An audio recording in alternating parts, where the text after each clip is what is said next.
د ښځو لپاره د تناسلي اندام د سولولو فایدې د هغو جنکیو او ښځو لپاره ډېر مهم ده چې د تناسلي اندام د درد نه شکایت کوي. سلامونه دوستانو، ستړي مه شئ. په دې له روغ جوړ خوشحاله او سوکاله به وئ. په یوې نوې ویډیو کې تاسو ته ښه راغلاست وایم. که زموږ چینل ما سبسکرایب کړی نه وي نو همدا اوس یې سبسکرایب کړئ.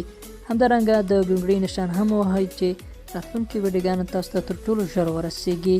درنو دوستانو، هره ښځه د تناسلي اندام سولولو ته ډېر زیات حاجت لري، خصوصا هغه ښځې چې د جما نه خوند نشي اخیستی او د جنسي برودت په مرض اخته وي.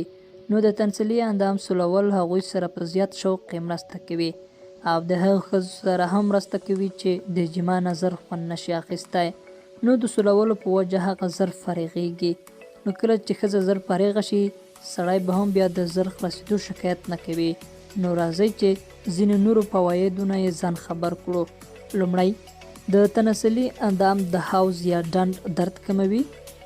دوهم، د بدن دفاعي ساتنه زیاتول.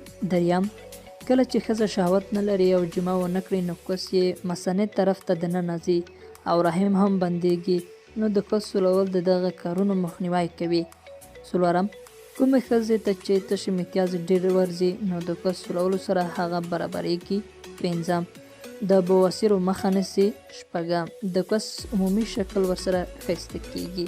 د سولولو نه مخکې باید ښځه خپل ذهن دې کار ته جوړ کړي او دا یقین وساتي چې دا کار د کفري یا جوز هندي په تیلو سره ډېر په نرم انداز کس سولول پکار دي. نن دوستانو بیا هم یادونه کوم، که زموږ چینل مو سبسکرایب کړی نه وي نو همدا اوس یې سبسکرایب کړئ.